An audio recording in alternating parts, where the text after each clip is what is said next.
Good evening and welcome to Behind the Headlines. Today is Wednesday, the 16th of June, 2021. And in this program tonight, we'll be discussing ID 2020. You might be asking, what is ID 2020? Well, essentially what this is plans to create a global digital identification. So everyone on the planet will have their own ID. And also this week, they've launched their own digital health passport as a blueprint. So are we moving closer to what the Bible describes as the mark of the beast? And are we actually witnessing the infrastructure being built for the Antichrist? So to ask these really important questions, I'm joined by my good friend, Pastor Jeff Cuozzo from Behold Israel Ministries. So Jeff, great to have you back. Hey. And great to be able to talk to you on this really, really important subject, because this stuff is not in our news headline. You have to dig for it. But one thing I'm also very surprised is that this stuff is so much out in the open. I mean, that's unique, isn't it? The fact that although it seems like nobody's talking about it yet, it has been kind of in the making for quite some time. And I think we'll talk a little bit about that tonight in terms of just seeing these aren't things that have just come out of nowhere. They've actually been prepping for quite some time. And now all of a sudden, it seems like the opportune time for us to be faced with these realities. So here we go, according to my notes here, the ID 2020 Alliance has created the blueprint for the COVID-19 travel passport, which they launched at the G7 summit in Cornwall last week. And this is also fascinating. It says ID 2020 is a new global organization that has been created by Mohammed bin Rashid, and he is the leader of the United Arab Emirates.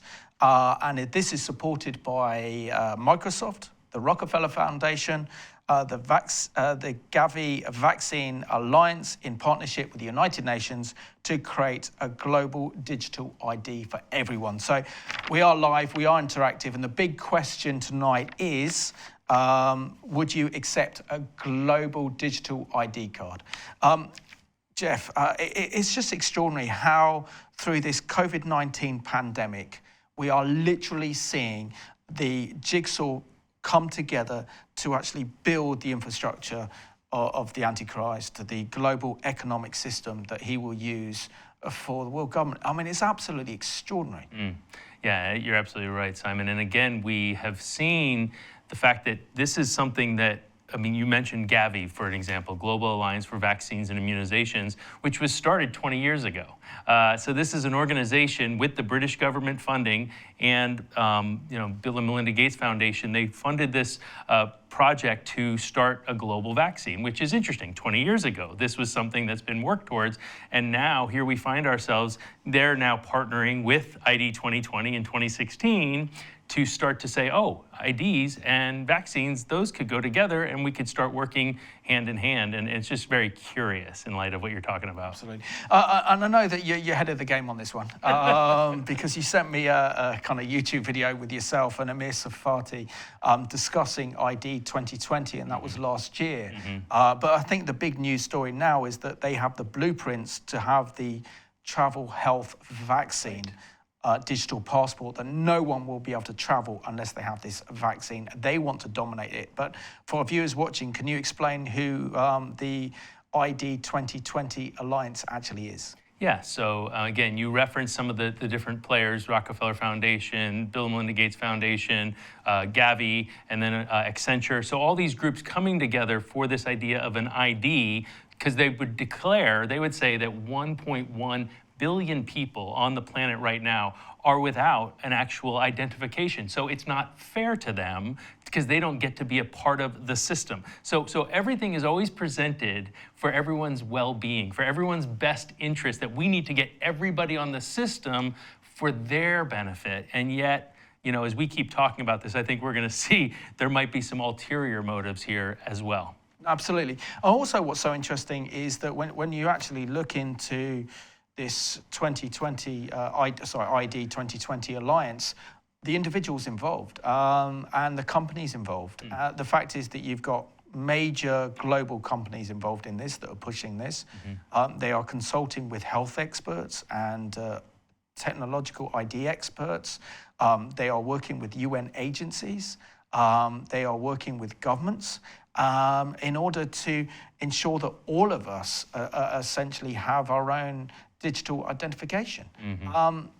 But what are the scary prospects of having this digital identification? Because at the moment, pretty much know that if these people wanted to monitor us through this technology, they can anyway. Right. But what difference does it make to have a digital identification? Well, I think one of the things that we're seeing that is more concerning isn't just about identification, is it?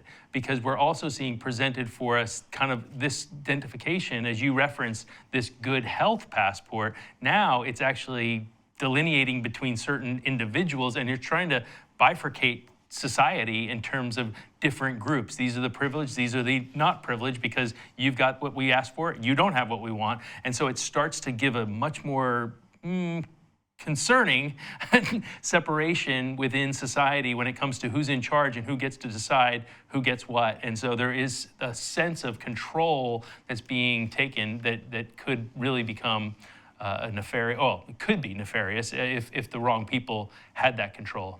Absolutely. I'm just going to read out something now, and this is actually from what ID 2020 say on their website. It says that since 2016, ID 2020 has advocated for the ethical, privacy-protecting approaches for all digital ID. For 1 in 7 people globally who lacks the means to prove their identity, digital ID offers access to vital social services and enables them to exercise their rights as citizens and voters and participate in the modern economy. But doing digital ID means the right protecting civil liberties and putting control over personal data back where it belongs, in the hands of the individuals. Well, this is how they're selling it. That they're actually, because of these big internet giants and using our own data without us knowing, and minesweeping so much information on us so that they can sell our information to companies so they can make bigger profits. Essentially what they're saying is that this will actually protect our personal data. But would you trust the globalists?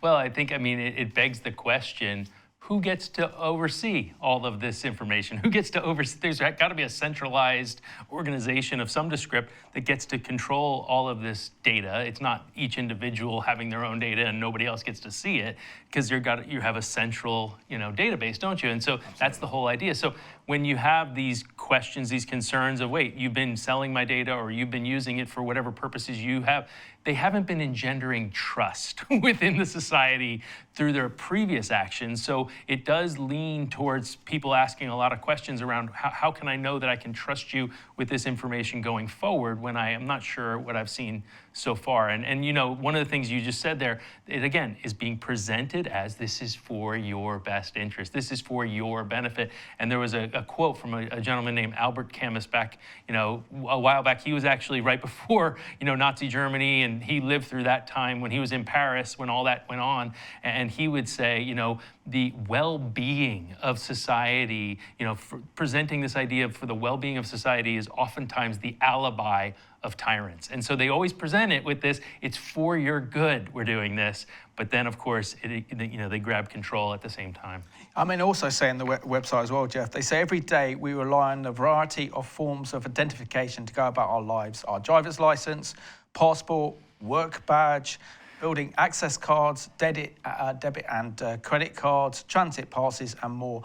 But technology is evolving and a binding pace, and many of the transactions that require identification are today being constructed digitally, from e-passports to digital wallets to online banking and social media accounts. These new forms of digital ID allow us to travel, conduct business, assess financial and health records, and stay connected, and much, much more.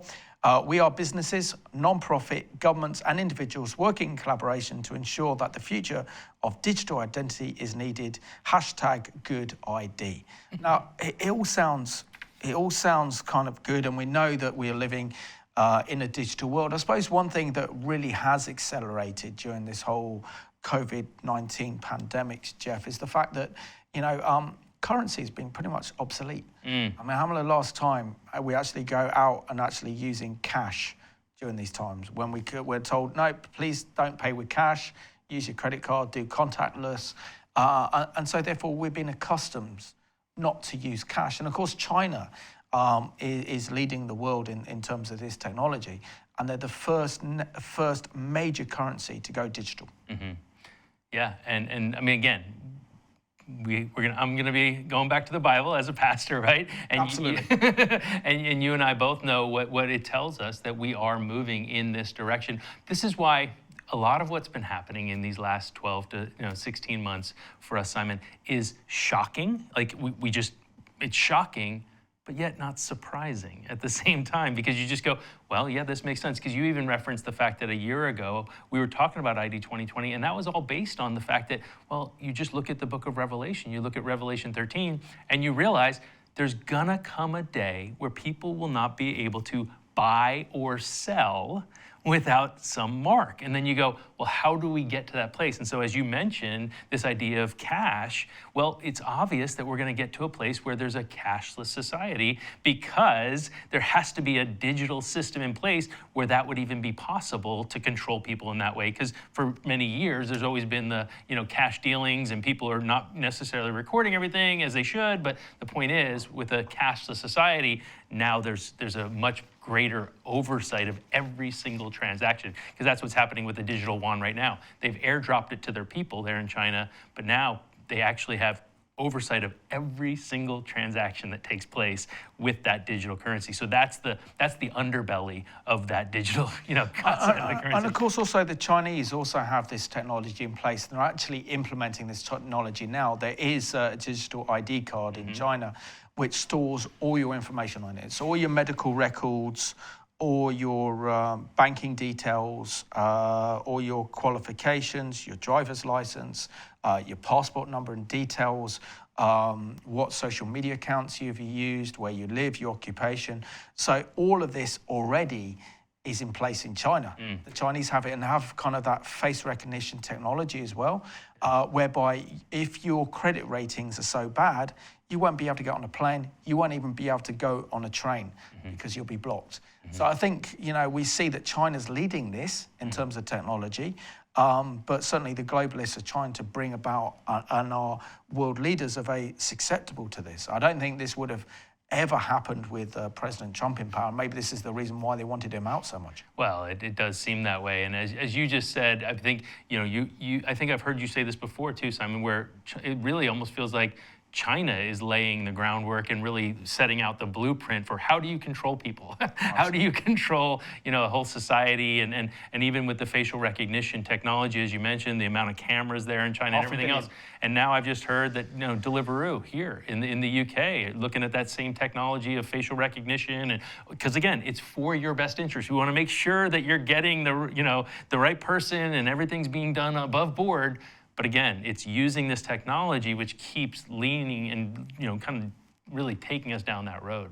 Absolutely. So just a reminder, we are live, we are interactive. We'd love to know your views and your comments. So please feel free to email us at live@revelationtv.com or send a text message. Again, it's all digital, isn't it? Would you accept a global digital identity card? So if the government, British government, say that we've had the vaccine passport, now we're going to have the global digital ID card, would you accept it? So that's a big question. What troubles me in itself is that this in itself is nothing wrong or sinister. It depends on how this technology is being used and for what purpose this technology is being used. And it's so interesting that we're living in a time now where we just had the G7 summit, and we've had the world leaders of the Western world gather in Cornwall, and no discussion on the advancement of democracy, no advancement on discussion on the need to advance human rights, religious freedom, press rights. And so we know that we're entering into a kind of new dark era where they are wanting to push this technology upon us. And the fact is that ID 2020 were present and wanting to produce this new digital health passport at the G7 should be concerning, if not alarming in itself. Well, yeah, again, as we've talked about, the fact that people, society, there's been so many who are so quick to say, I'll do whatever it takes. I'll forfeit this, this right or this privilege or this, privacy, if you can just get us back to normal, or if you can just ensure my safety, then I'll do whatever you want me to do. And that's what we've seen among society. If it just means I can go on holiday again, okay, I'll do what you want. And that's what it feels like has been happening now. Again, as a Bible teacher, I just want to throw this one out there to you, Simon. I know and I believe wholeheartedly from the scriptures that we are moving and we are in these last days, and we know that there is a world ruler coming, the Antichrist that the Bible talks about. Well, who is he going to be, he's driven by? Who is he led by? He's ultimately, being led by Satan himself. And one of the things we've learned from the scriptures, back to the story of Job, is Job knows that men will do whatever it takes to protect their health and their well-being, because it's the most valuable commodity any of us have is our well-being, is our health. And so he says, skin for skin, a man will do anything to protect his health. And I think that's so interesting in light of how this has all been rolled out. It's all been under the auspices of everybody's health and well-being, that we need to do this. It's for my neighbor, it's for the other person, and it just feels like, wow, there's a real heaviness there because it's all about everyone's health compared to, People wouldn't have allowed themselves to be tracked and traced like this, 16 months ago, unless it had been something like this. Yeah. And what concerns me most is it's all driven by fear, and fear is the main motivation behind it. So you have people that have been kind of vaccinated, and I'm not going to have a discussion on whether Christians should accept the vaccine or not accept the vaccine. I think that's a personal choice that you have to make between you and the Lord. But one thing you're noticing is that those people that have had the vaccine are so wanting other people to have it because they feel vulnerable if they don't. But if they've had the vaccine, sure, they've got an immunity then anyway because they've had the vaccine. So if someone else gets it, you're going to get it mild anyway, if not get it at all. So even the whole kind of medical argument and the science behind this doesn't add up. No, and I agree with you that it doesn't add up. And honestly, I don't think anyone really even knows, to be fair, because the word science is batted around quite a bit these days. And oftentimes, even when people don't really have an answer, they say, well, it's just the science. And you're like, could you show me some of that science? I'd like to see some of that. But no, I said the word science, so that should deal with the issue. And it's like, I'm not sure. And the government always saying they're being led by the science. Yeah. So we can't do anything until we know what the scientists are saying. And right. So, the big question is who employs the scientists? But that's for another program. Okay. We've got a few more emails in, so thank you for sending in your text messages and your emails into the program tonight. This one says, bless you, Simon and Jeff.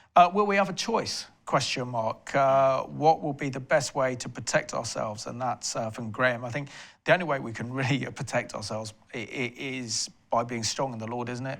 Understanding his word and understanding the times and the seasons, because this is, I think, inevitable. There's no way that we can actually stop this coming because the speed and the momentum of these events and their desire to bring out this universal digital ID cards.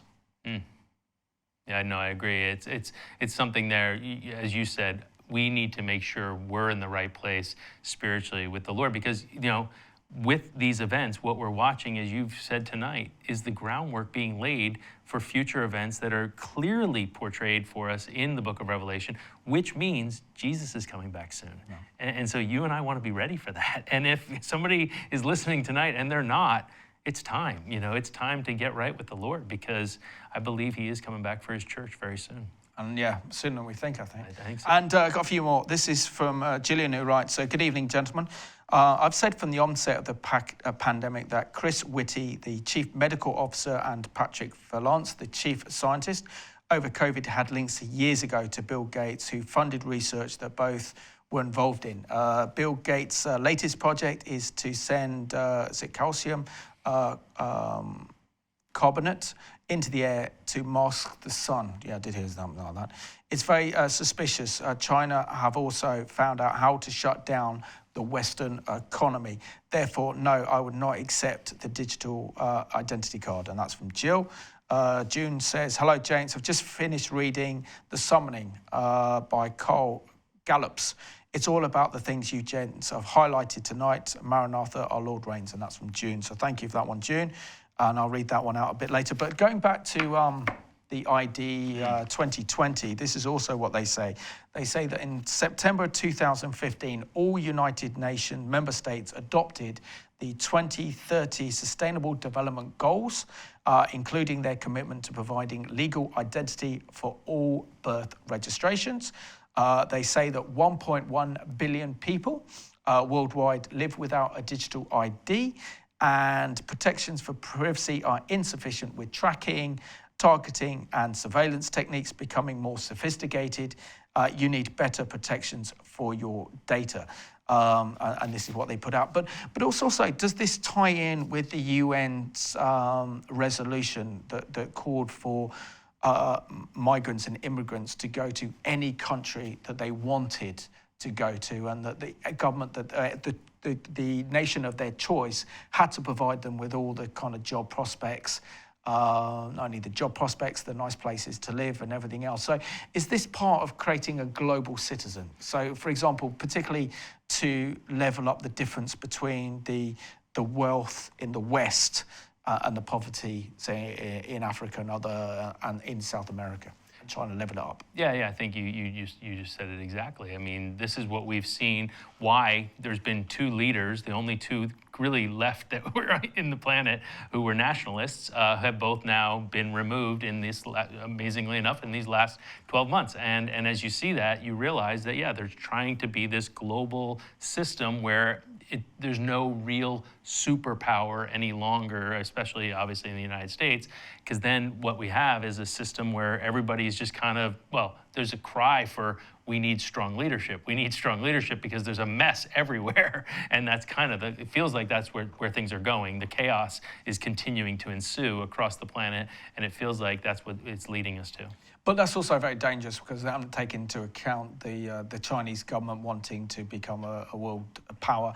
And I've also learned that they've got this, the biggest infrastructure project that any nation is actually pursuing. And I reckon the cost will go up to about 1.3 to 1.4 trillion dollars by 2027. So they're using the old Silk Road to build infrastructure projects all the way from China all the way to Europe, building bridges, building roads, building 5G infrastructure.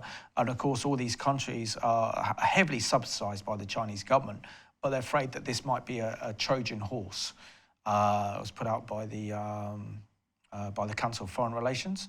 I only read it today, linked to this one. So we can see that they haven't calculated China that well, nor have they calculated Russia and Putin. That's probably why we're seeing a lot of antagonism between Biden and the US and Russia right now. And of course, a nuclear Iran could upset everything. So I like to think that, and I do believe this strongly, that despite everything that's going on, God is still sovereign in the affairs of men, and that despite their globalist plans and ambitions that they haven't got it all their own way. Well, I mean, the fact that, again, Simon, the fact that we've been told ahead of time how this is all going to play out, that God knows the end from the beginning, and he's given us clarity so that you and I are sitting here tonight with an understanding heart that says, yes, like the sons of Issachar, they knew the days that they were living in. We understand. We look around and we realize this is exactly as God said it would be. So in essence, that shows us that, yeah, they're not sovereign over this. Men are going to do what men are going to do, but ultimately God's will be done, and it will be carried out in the way that he's told us. And Satan's going to keep trying, but ultimately we know that the Lord wins in the end. Amen. This is from Dory, who writes, hi, gents. This ID plan, also there's going to be down the road, says this ID plan also is going to go down the same road as the Chinese social credit system. Also, there are so many people who've never heard of the mark of the beast. Explained to a young girl in the supermarket checkout and gave an overview of the book of Revelation in under 10 minutes. That's very impressive. She looked quite gobsmacked. Time is short and folks need to be warned. Shalom Derry, I think it's a fantastic tool for evangelism, and I think more churches should understand the times and season we're living in and use that as the main evangelistic outreach to people, because we know what's going on through the scriptures. This one says, if you take the COVID vaccine or or mark, you are marked with a beast. I don't believe that at all, but I think this is a precursor for it.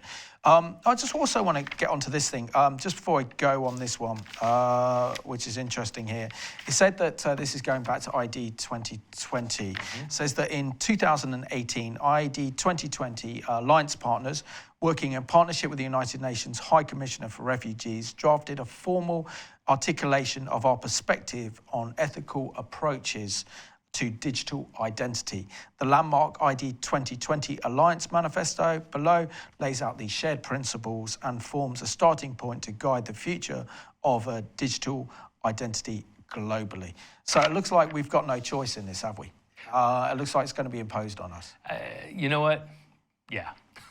But can I say this? Of course. And I'm going to present another one to you tonight. I'm looking forward to this. God is sovereign. And with that comes an almighty power. He's omnipotent, which means he's totally in control. And with that comes the ability to give you and me, as his creation, freedom. He gives us freedom. He gives us a free will because he's in control. So he doesn't have to control us. He gives us that liberty because he's never out of control, even when when we're doing what he works all things, and he's still in control. Now, our enemy, who wants to rule and reign, who wants to be God, doesn't have omnipotence. He doesn't have that kind of control. So the only way, as we watch these events unfold towards the end times through these, book of Revelation, the only way he's going to be able to be in control is, taking control. He has to oppress people to control them. He has to have, and so it looks, as we're seeing, digitally, using the technology that's in place, you have to be able to control everyone's movements to have, I would call it a manufactured control. While God actually has control because he's omnipotent, Satan has to manufacture his control because he is a counterfeit. And so he's got to do that. But the problem is with God, his control gives freedom. Satan's control oppresses people, and we see that throughout history. Absolutely. And this is what this technology actually gives Satan, isn't it? It gives him that ability to be omnipresent. The fact that we have so many cameras here. I mean, I've got an iPad in front of me, it's got a camera on it. My phone's got a camera on it. We've got cameras here in the studio, obviously, because we're doing a program. But you go on the high street, we've got cameras and stuff as well. So we can also see that the Chinese government are also wanting to sell around the world their digital technology and their cameras, their spy cameras. The fact is there are 500 million spy cameras in China. It's extraordinary. And now they're wanting to export that technology and set it up for Western nations because governments like control. Yeah, and we don't want to talk about TikTok or any of these other things as well. And interesting, I saw just in the last week that's actually the ban that was, Trump had put in place has been repealed now there in the States. And, you just see all of these things playing out, just like you said. And that's it. It's to have that quote unquote faux omnipotence, faux omnipresence. It's all, God is all those things. He's omnipotent, he's omnipresent, but Satan has to create it because he's not the creator. So he has to manufacture it in a falsified way, and that's how he's going to be able to do that. Absolutely. So we've got getting loads of emails tonight on this subject, so thank you for sending them in. I'll do my best to read out as many as I can. This is from Doreen. It says, Hi, love your program. The cashless era is on us sooner than we thought, but as long as we are awake, we will not take the mark of the beast on our right hand or our forehead, and maybe we'll be gone in the rapture before it's forced on the people. God bless for this update, Doreen. We certainly will, but I also noticed that your phone is a Huawei mobile, which is Chinese as well. So be careful what you write because you don't know who's watching. No, but serious note, it does seem that the whole world is being set. I mean, you mentioned something earlier that I wanted to kind of pick up. There are no nationalists left in the world. So we've seen, for example, Trump effectively being forced out of power, and he was certainly a massive thorn in the side of the globalists, and certainly would have pushed back on all these attempts to create a global digital ID.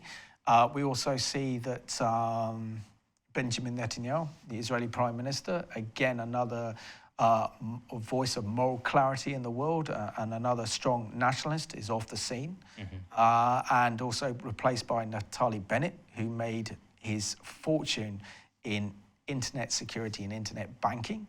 So I think with all this technology, there's a role for him in all this. And then we also see that our own Prime Minister, Boris Johnson's gone woke. So it's effectively being controlled by his new wife, who is a liberal and promotes this green agenda. And so the Conservative Party is no longer about defending British freedoms, British sovereignty, coming out of the European Union to then just go full steam ahead into kind of globalism. Yeah.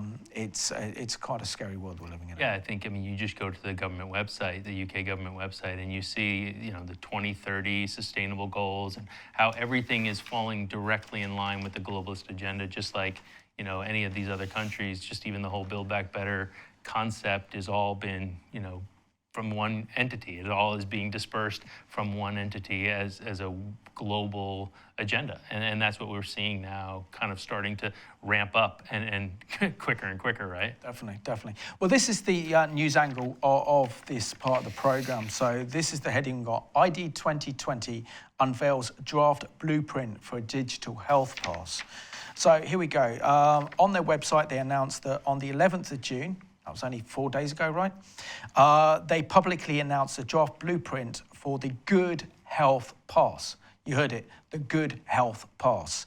A digital vaccine passport that was launched at the G7 summit last week is currently under public consultation at the moment. It says the Good Health Pass Collaborative is following through on efforts to standardise digital health passes. And this is what they say. I think it's important when we're quoting these people that we get the facts right. We actually quote from them themselves so we understand what they're saying. It says here that ID 2020 is hoping to help the travel sector recover as it emerges from COVID-19. Many health passes have been rushed into the market in the past few months, and they're warned that many of them do not have the adequate privacy and security protections and may not be compatible with passes being used in other parts of the world. Digital health passes offer our best hope for safety, confidentiality, and promptly restore global travel and restart the global economy, but only if they are widely trusted and adopted by the public and universally accepted by airlines and border control agencies. So here we see that this is what they're going to bring out. I think it's only a question of time.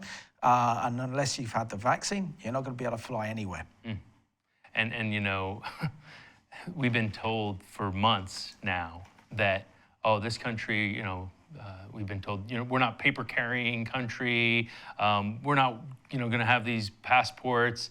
And yet during that same time, while they were telling us that, they were trialing 8 different passports. So it does, again, why are people concerned? Why are people questioning some of the motives behind some of these things? Because we haven't felt like there's an honesty going on when it comes to you're saying one thing but doing another. We're struggling to understand what's really behind all this, because again, you kind of come back to who's driving so much of this. And you see with ID 2020 and all, like the fact that Gavi has been part of it, this Global Alliance for Vaccines, is part of an ID program.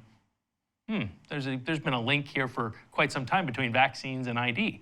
And so it just starts to all kind of make someone have to ask some questions like, Absolutely. Wait, maybe I should look into this. I mean, I think we also have to kind of state as well that COVID-19 is real. And I've got a neighbour that, was on very close to dying. We've had one of our presenters here, Alan Tung, die of it. Howard Condor, the CEO of the channels, also had it. So it is real. And I think, we're not talking about kind of conspiracy theories and saying that COVID-19 is not real. I think what we're trying to put across and emphasize the fact is that globalists with globalist agendas are using this pandemic to accelerate their move for total control of the population, to move into a global one world government, which controlled by the handful of the elites, to bring about a kind of global reset, as mentioned by the Economic Forum, called the Fourth Industrial Revolution, that will completely wipe out the middle classes around the world, leaving the elites and only the poor. They're also discussing something now called a universal wage. Everyone will be on a universal wage. And that enables the third world then to catch up with the West. And we were told this whole mantra that we are going to be happy owning nothing. Yeah. I mean, how does that work in terms of human nature? Yeah, the universal basic income, I mean, we're watching how it works already. And I think this is even part of the furlough programs that we've seen around the world, how this has worked, where people are like, oh, I don't have to work and you're going to pay me more than I'd get working? All right, I'm good with that. I'll just hang out. I'll just stay home. And this is now where we're seeing in society, there's challenges to find people to work in these jobs because they're thinking I'm making more money at home than I would, going to work and working hard. But it doesn't work with human nature because, we need that work. It's something that it's good for us to do that. And so, no, as you're talking about that, it really makes sense that, as you said, COVID-19 is real. And nonetheless, as you said, there's advantageous opportunity, though. Never, let a good crisis go to waste has been the mantra, it feels like. And I use this illustration to kind of describe how I felt about what's happened in these last 12 months or so. It's if you've ever had a ring of keys and you're not sure which key it is, that's going to open the door. So you're sitting there going through each one of the keys and you're like, oh, it's not that one, it's not that one. It's felt like there's been this push for globalism for quite some time, right? This isn't new. There's been these people and these different organizations pushing. And it's as if they've been trying all the keys. What's going to bring everybody together? Is it going to be, global warming or, this threat or that threat? How do we get the world to become one? Global village, all this stuff. But then finally, it was like COVID-19, the key went in.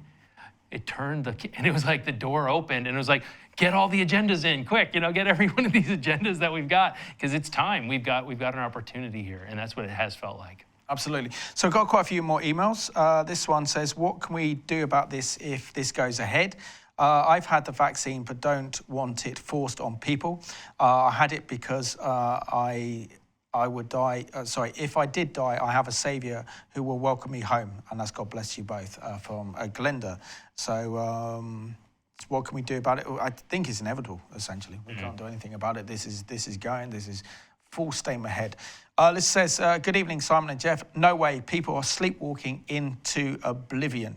My prayer for humanity is that they wake up before it's too late. I'm afraid of nothing, as I know that I belong to the Lord, but I fear for those who are not being taught the truth from the pulpit. God bless you all. So thank you for that one.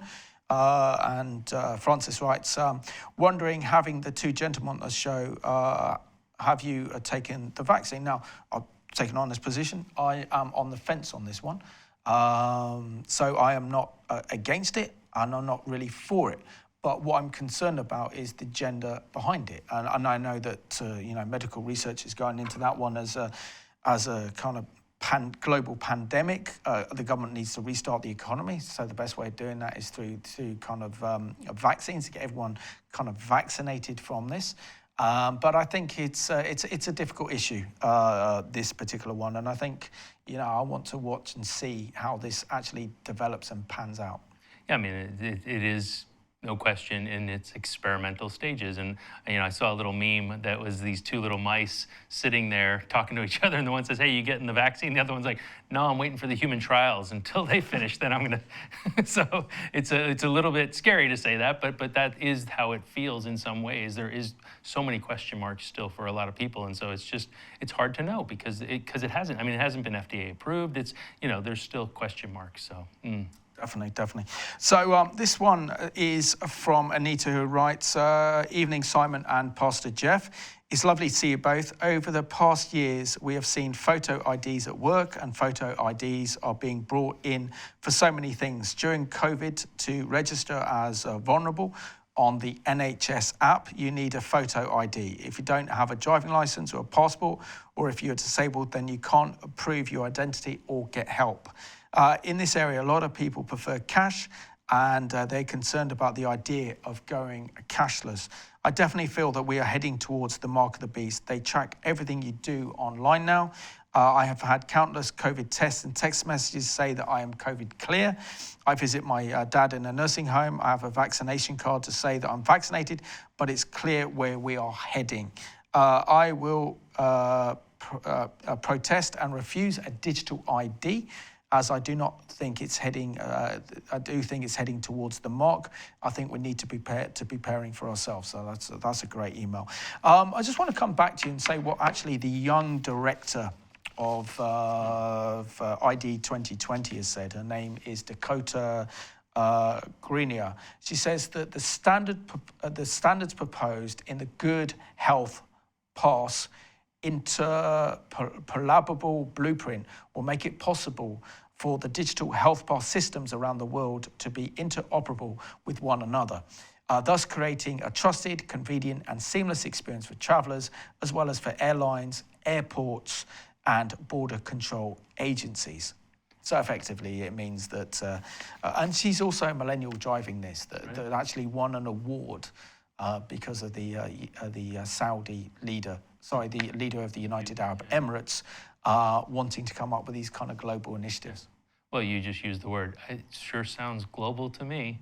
Every country, everyone able to do it together. You know, it feels like a globalist system being implemented that links all of the nations of the world, and people's identity is linked with that. So yeah, although it's sold as a seamless, it's going to be for your convenience, it's always for your benefit. And it's a good health passport, right? I mean, what could be wrong with that?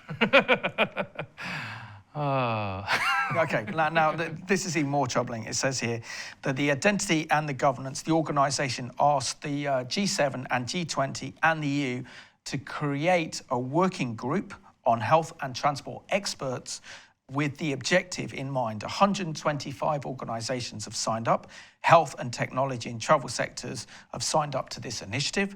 So the COVID-19 vaccine passport, the next step is clearly this digital ID card, and it's all being done pretty much in stages, but accelerated so quickly. Yeah, and yet, you know, as we look at all this, we could hear it and we could think, oh my goodness, this has come out of nowhere. And yet, when you start to do a little digging and you see that the Rockefeller Foundation was presenting something identical to this in 2010, so almost 11 years ago, and you see all of these things that are actually unfolding, you go, oh, well, this seems like there was already a desire to do this, which, again, kind of reminds you, and if the listeners haven't ever heard of Hegelian dialectic, it's one to look up. Hegelian dialectic, because it's that idea of problem, reaction, solution. And what we've seen in this event, it feels like, oh my goodness, there's a problem, but you know, there's been a desired agenda, a desired goal, solution. And it's like, now that we got the reaction we wanted, people are fearful, they want a result. We give them the solution they need. And again, it's to create this sense of security, peace and safety, peace and safety. Now, it might surprise you who's actually the spokesman for the global ID cards. I don't think it will. yeah, maybe it won't surprise you at all. Maybe this is another question. Who do you think is the spokesman for this global ID cards? And it pretty much comes out as our former Prime Minister, believe it or not, Tony Blair. Mm-hmm. Because in an article last year, in June 2020, he made headlines by calling for a digital ID on the premise that people can prove their coronavirus status. And he was talking at a virtual COG-X technology conference. And I'm going to go and say what he says, because he says that you can create a digital ID today that is much more easily protected, so you can deal with a lot of the privacy and surveillance issues that worry people. It says it's a natural evolution of the way that we are going to use technology in any event to transact daily life with this COVID crisis gives us additional reason for doing that. I think people's disease status, they have been tested. What is the result of that test? And they've had the disease. Do they have the disease unless you're able to record some of the data in a way that people can use? It's going to be difficult to go back to anything like near normal things like transport. If you're going to start international travel again, how do you do that unless people can easily be tested and you have some sort of record of test? And of course, he's also come out last week by saying with the Freedom Day that was announced by Boris that we could chuck our face masks away, we can end social distancing and life can go back to normal.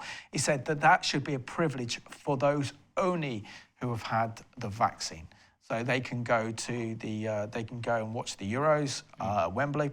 Love to do that. They can go to the theatre. They can go to big outdoor events, indoor events, and pretty much life would and restaurants, and have that opportunity to travel freely. But those who haven't taken the vaccine can't have those benefits, which does raise the big question of human rights abuses, making a two-tier health system between those who are vaccinated and those who are not, and how does that balance up with civil liberties? Yeah, and I think it also totally asks the question about, you're telling me that only the vaccine is the only solution? That's the only solution? What about somebody who's had COVID-19? God's given, antibodies. Our bodies have been made in such a way where there is now defense within our bodies. So the vaccine's the only way to be okay. And that's where the questions start arising. Like, well, hey, what do you do with the people who have now recovered and they're probably going to be totally fine in terms of that? So it's a really questionable one in terms of saying it's only this and no other answer. There's no other answer for you. It's just this, which raises some real concerns, like you said. And Patricia writes, no, I wouldn't accept this card or any mark. These people sit behind closed doors, inventing these things without asking us if we want this. They will not escape God's judgment. Absolutely. This one says, thank you. You mentioned this is not the mark of the beast, but if they wanted to stick on your right hand or your forehead, I suggest you run. Seriously, I believe the church will be translated before the people are faced with this choice. Well, it will be. I believe that fundamentally. So we've got a lot more emails coming through on this one. And I think we have to make clear that this is the infrastructure being built. Yeah. This is not the actual mark of the beast, because we will know, well, hopefully, I pray that we'll not actually be here when the Antichrist is here and during his 7-year reign on the earth, which will be one of fear and terror. But those, what I would term the end time saints, or the tribulation saints, as it were, that will be believers during that time, will have that horrible choice to make. Yeah. Whether they receive the mark of the beast. Now, it seems very easy that you have all this digital technology and you can use it on your phone, and this is how they're trying to develop it on your phone, so it becomes an app, so it's on your phone, all to be accessible. Or in China, where you have an actual card that can be read electronically, but it's a different thing when you actually are forced to have this on your right hand or your forehead in obedience to the beast, and then, full-blown Satanism. Right. And so why would I say this isn't the mark of the beast right now? Because I know some people have that question and that concern, because there is no beast. We're not there yet. And like you also said, as the church, as the bride of Christ, Jesus Christ died for us. And so we know that 7-year period of time that's coming, that Jacob's trouble, as Jeremiah 37, talks about, and the fact that it's specifically for the nation of Israel, and it's God's wrath being poured out on a Christ-rejecting world. It's judgment. That's not for his bride, because his bride has not been appointed to wrath. So we're not going to be here. But the point is, as you're saying, we want to be, at least telling people, like, listen, you don't want to be here either. You want to be the bride of Christ. You want to be forgiven of your sins and know that you can have eternal life with Jesus, and that he's going to come and he's going to bring you home. Absolutely. But one thing, that surprises me is that the more you look into this, the more you look into the kind of agenda that our Western nations are pursuing, particularly if we look at your nation, the United States, under President Biden, we look at the EU, we look at these global alliances being set up like ID 2020, we look at the World Economic Forum. I don't think we've ever lived in a time where we can literally see the tribulation period and this whole Bible prophecy unfold before our very eyes. And it feels like we are right at the door. Yeah, there's no question we're watching. Because also, I know we're talking about ID 2020, but we're watching geopolitically all of the players move into place as well. Like, the pieces of the puzzle are literally falling into place with Turkey and Iran and Russia and, Libya and Sudan and just those nations coming against. You're watching as quote unquote Persia from Ezekiel 38 and 39 are now moving ever closer as they come right up to the border there in Syria. And all of the pieces are coming together. Like, it's amazing to see. Like, we've been reading about it for so long. And I just wanted to say this, for so many years, pastoring, teaching the Bible, teaching prophecy, teaching through the book of Revelation, you'd look on these events, like, say, for example, Revelation 13, where it says nobody's going to be allowed to buy or sell without the mark of the beast. And you'd read that and you kind of go, how is that ever going to be a possibility? Like, that sounds, okay, I believe it because it's the Bible, I believe God's word, but it seems so far-fetched. Not that I don't believe it, but it just seems so far off. Like, how are we going to get to a society where people are told they can or can't do stuff, and so they're like, okay, and all of a sudden in these last 12 months, it's been like, oh, never mind. I now understand how that could happen so quickly and so easily. And so, yeah, it feels like all of the pieces are falling into place. I mean, also the fact that during this pandemic, the government has had the power to close churches. And the fact that the government has introduced the Coronavirus Act of 2020 that has given this government of Boris Johnson more power than any other government in peacetime. To close down churches, to close down society, to shut us all down, and then socially condition us in such a way that we are then effectively having our freedoms taken back. And when you have governments that actually take power away from the people, they never give it back. That's right. Because they like that power, they like that authority. So it seems very clear that we are going into a new dark dystopian era of world history. With very, very few voices really discussing these crucial issues that we're discussing, which makes evangelism and also telling so many people that don't know Yeshua HaMashiach that this is what the Bible predicted 2,000-3,000 years ago. The prophets in the book of Revelation. I mean, just even as you talk about the closing down of churches that we've seen in this last year, the fact that church was not deemed essential, that's curious, isn't it? That's interesting. Like all these other things. I mean, I know in the States, like, there's big box stores or even strip clubs in some states were deemed essential, and yet church was non-essential. And you just realize, oh, wow, okay, we see where the priorities are. And so, yeah, there's no question we're watching a society that is saying we don't need God. We can do this ourselves. And that's really what this whole one world thing is about, isn't it? It's going back to Babylon. It's the humanistic. Have you seen The Giant? I know this is totally off topic, but there's this thing. You guys Google it. It's like, or no, don't Google. Use something else. Use another one of the search engines. But anyway, point is, it's amazing. It's the next thing. Maybe we'll have another show on this one because it's curious. It's very interesting. Absolutely. So we don't have that long left of the program. I think we only got a couple of minutes. But you also, before we start the program, discussed something about the 10 kings in the book of Revelation and how they gave authority to the beast, but they had no kingships themselves. And you got an interesting thing. Well, it's not a thus saith the Lord, but it is interesting in light of us talking about ID 2020 and the fact that you see how much of it is being driven not by governments necessarily, but by actually corporations, like kind of the whole Davos elite, like you said, building these two tiers of society. And so it is this question of the technocrats. We're seeing them with incredible amount of power these days.